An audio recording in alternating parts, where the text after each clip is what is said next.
C'est la grande interview sur CNews et sur Europe 1 de Franck Riester. Bonjour Monsieur le Ministre. Bonjour. Ministre chargé du commerce extérieur, de la francophonie et des Français de l'étranger. On va parler du sommet Choose France qui s'est déroulé hier à Versailles. Avant cela, j'aimerais quand même que nous évoquions la situation chaotique en Nouvelle-Calédonie. Des maisons ont été incendiées, des tirs à l'arme lourde contre les forces de l'ordre. Une trentaine d'entre eux ont été blessés, policiers et gendarmes. La raison, c'est une réforme constitutionnelle examinée à l'Assemblée nationale qui vise à élargir le corps électoral aux élections provinciales.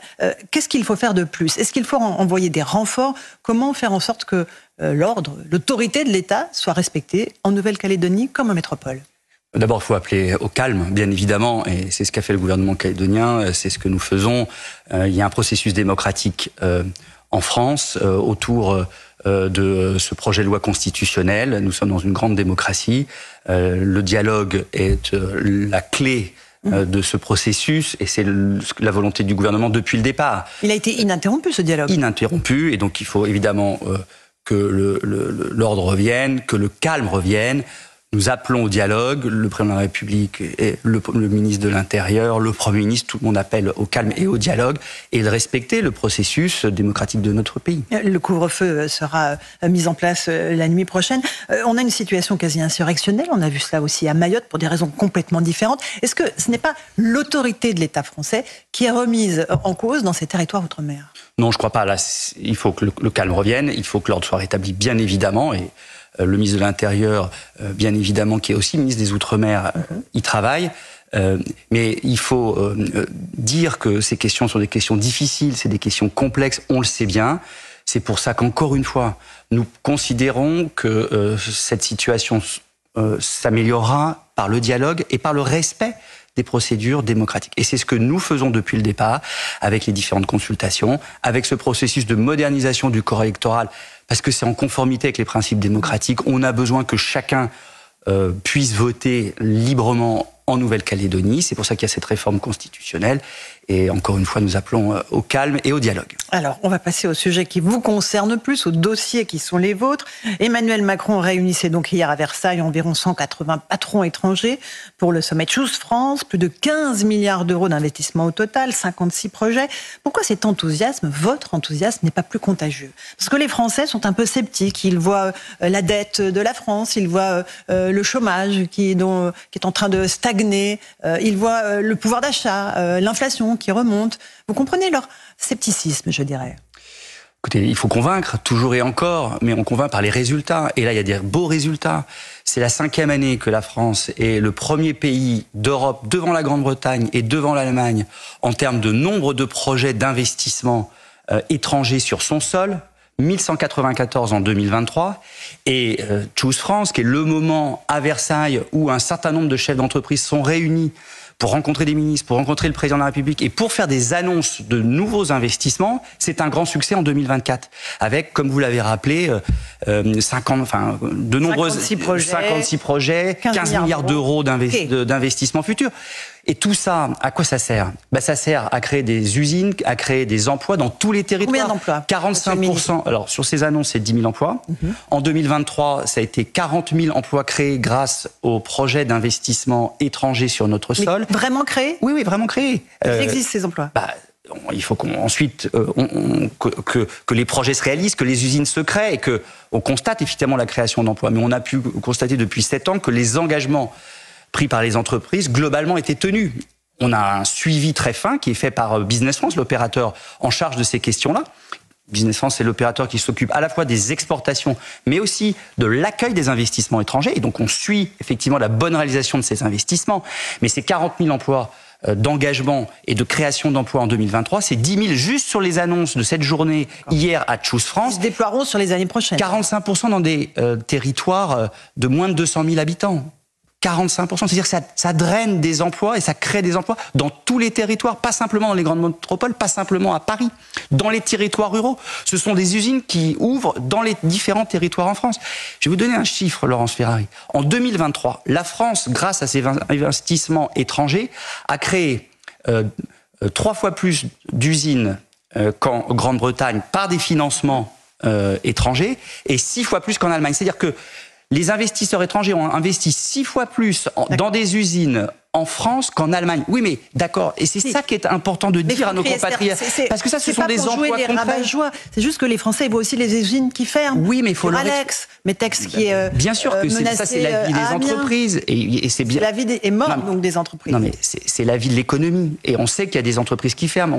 Roland Lescure, le ministre en charge de l'industrie, est mobilisé avec ses équipes pour voir dans chaque situation ce qu'on peut faire. Et on sait que c'est parfois des situations terribles avec des gens qui doivent quitter leur entreprise, dans l'entreprise dans laquelle ils ont travaillé depuis des années. Et on est évidemment convaincus et conscients que c'est difficile.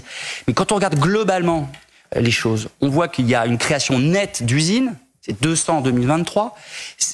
C'est une création nette d'emplois industriels. Alors, différentiel entre celles qui ferment et celles qui... Exactement. Alors que pendant des années, on a désindustrialisé, on recrée des industries, on recrée de l'emploi industriel net, c'est-à-dire là aussi entre les suppressions d'emplois dans les entreprises qui ferment et les emplois qui sont créés dans les nouvelles entreprises ou dans les agrandissements d'entreprises.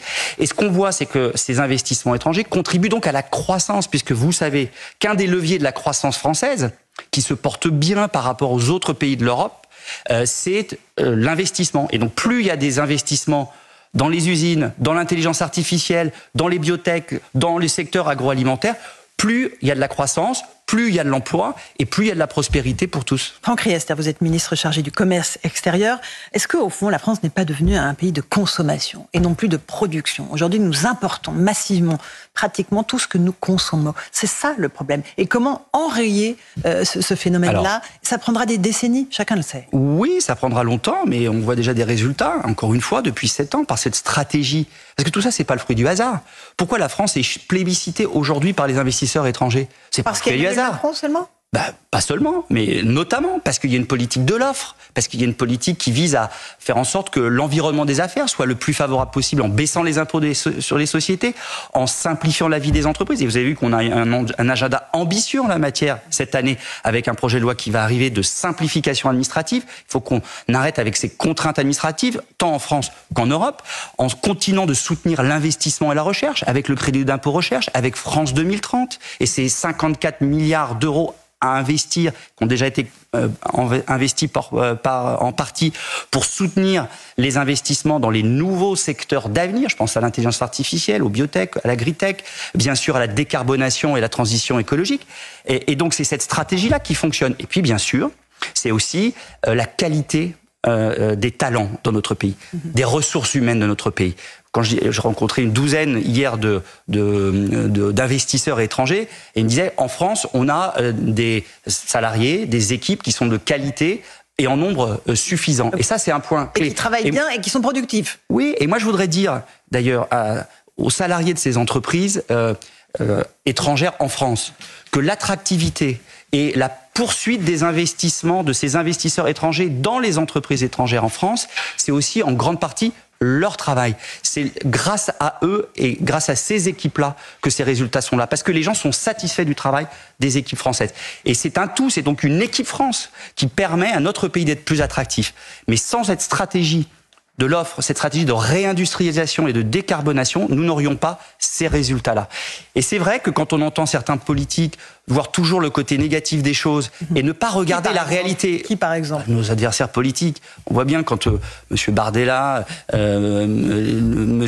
Mélenchon et les autres oppositions voient toujours les choses négatives, jamais le positif. Et moi, je voyage, ministre du Commerce extérieur, les gens nous disent « c'est formidable la dynamique que vous avez en France, c'est formidable les réformes que vous entreprenez, y compris en Europe. » On me dit « mais Emmanuel Macron mène des réformes qui vous permettent aujourd'hui d'avoir la croissance la plus forte de la zone euro, d'avoir l'attractivité pour les investisseurs étrangers la plus forte de l'Union européenne, et y compris de Grande-Bretagne, et cette réindustrialisation si importante pour créer des emplois partout en France. Un mot, Franck Riester, de l'Europe. Pourquoi les États-Unis, par exemple, vont multiplier par 4 les droits de douane sur les véhicules électriques chinois? Ils vont passer de 25% à 100%. Donc pourquoi nous on ne fait pas la même chose? Est-ce qu'on est impuissant à le faire? Non, on l'a fait. Ça fait 2 ans qu'on en parle. Rappelez-vous, on l'a fait sur les Boeing, par exemple, il y a 3 ans. Et là, on est en train de réfléchir au niveau européen, puisque c'est une politique commerciale européenne, à peut-être mettre des tarifs douaniers sur les véhicules électriques chinois, sur les panneaux solaires chinois. Effectivement, il faut construire un bouclier. Alors ça sera la commission qui va faire des propositions, qui va réfléchir en fonction de cette enquête au meilleur niveau de tarifs douaniers, s'il faut le faire. Moi, je pense que nous devons, en tout état de cause, bâtir une sorte de bouclier commercial, bouclier qui nous permette de protéger nos entreprises face à de la concurrence déloyale et à l'absence de réciprocité. Nous, on n'est pas comme certains à vouloir le repli sur nous-mêmes. Il ne faut pas qu'on ferme les portes de la France et de l'Europe. Il faut au contraire qu'on les ouvre parce que c'est important. Nos entreprises exportent et si nous n'avons plus d'exportation, nous n'avons pas de compétitivité, nous n'avons pas de croissance et nous aurons du chômage. En revanche, il faut que cette compétition internationale soit loyale et qu'il y ait de la réciprocité.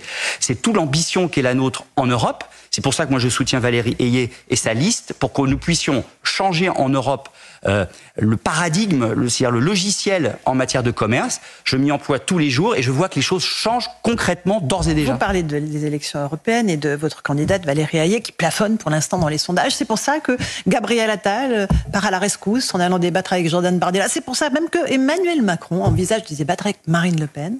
Mais bien sûr, il y a une mobilisation générale. C'est un enjeu majeur, cette élection européenne. Et il faut que les gens aillent voter. J'incite, moi, les Françaises et les Français à aller voter. Nous avons besoin d'un grand rendez-vous démocratique. Et il y a des enjeux majeurs. Bien sûr. Pourquoi il faut que la France... Est-ce que votre candidate est à ce point-là affaiblie? Non, c'est parce que l'enjeu est majeur, Laurence Ferrari. C'est pour ça qu'il faut aller voter et choisir la bonne liste, celle de Valérie Ayé. Parce qu'il faut que la France soit influente en Europe. Et elle sera influente en Europe si on a le plus de députés qui soutiennent la politique du président de la République, d'autonomie stratégique européenne, d'une Europe puissance face à la Chine, face aux États-Unis, face à la Turquie, face à la Russie. Nous avons besoin de bâtir une Europe puissante pour pouvoir bâtir une défense européenne, pour pouvoir bâtir une politique industrielle européenne, pour avoir un bouclier commercial européen. Et pour ça, il faut qu'on ait le plus de députés de la majorité qui soutiennent la voix de la France, qui est celle d'Emmanuel Macron. Il les soutient. A priori, les députés de la majorité la soutiennent, sinon c'est à n'y rien comprendre. Mais oui, mais donc il faut qu'au Parlement européen, il y en ait le plus possible, parce qu'on a vu avec le groupe Renew que présidait Stéphane Séjourné et que préside aujourd'hui Valérie Ayé, on fait les majorités, on contribuait à faire changer l'Europe, et avec les résultats qu'on connaît. Et donc il faut aller plus loin, et c'est pour ça qu'on a besoin de plus de députés européens qui soutiennent, qui soient alignés avec la volonté du président de la République de bâtir une Europe puissante. Vous évoquiez cette France qui se rétracterait. Vous faisiez, je pense, référence au Rassemblement national de Jordan Bardella, qui est très très loin devant. Vous pensez que le Rassemblement national est en fait partisan d'un Frexit déguisé, Franck? Oui, bien sûr.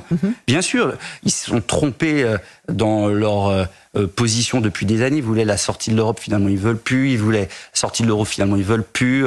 Ils voulaient pas le marché de l'électricité, finalement ils veulent. Enfin, on ne sait plus ce qu'ils veulent vraiment, mais la réalité, c'est que c'est un Frexit déguisé. Parce que quand vous voulez détricoter... Ce n'est pas agiter une peur qui, pour l'instant... Non, c'est pas agiter une peur. Mais non, mais parce que quand vous voulez changer les règles à votre seule convenance, que vous ne voulez pas respecter des règles votées à tous, eh bien vous... Évidemment, de fait, vous allez sortir de l'Europe. Et c'est comme dans un jeu, si vous ne respectez pas les règles, vous ne participez plus au jeu. Donc vous sortez du jeu. Et on ne veut pas que la France sorte du jeu européen. Parce qu'on voit bien qu'on a besoin d'Europe. On voit bien que dans ce monde où des puissances s'affirment avec parfois des règles déloyales ou parfois en imposant la force, comme aujourd'hui la Russie, on a besoin d'être unis, on a besoin d'être ensemble en Européens. Que peut peser la France seule face à ces puissances? On a besoin d'une France forte dans une Europe puissance pour faire face à ces enjeux majeurs qui sont devant nous. Et pour ça, effectivement, il faut qu'on se mobilise. Il faut voter pour la liste de Valérie Ayé et se donner les moyens que la France soit influente en Europe et de ne pas laisser Jordan Bardella ou d'autres détricoter cette force qu'est l'Europe pour nous, la France. Parce qu'on a parfois du mal à voir les différences entre ce que propose Valérie Ayé et ce que propose Raphaël Glucksmann. Beaucoup de points communs dans les deux programmes.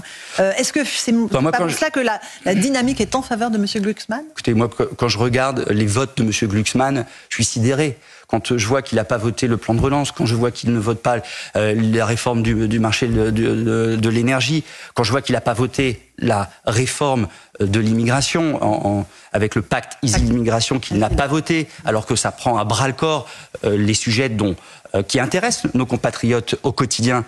D'ailleurs, Jordan Bardella non plus ne l'a pas voté. Alors ils évoquent des sujets, ils posent des problèmes, mais quand il s'agit d'y répondre, de trouver des solutions, il n'y a plus personne. Et en fait, tant M. Jordan Bardella que M. Raphaël Glucksmann, c'est finalement une Europe impuissante.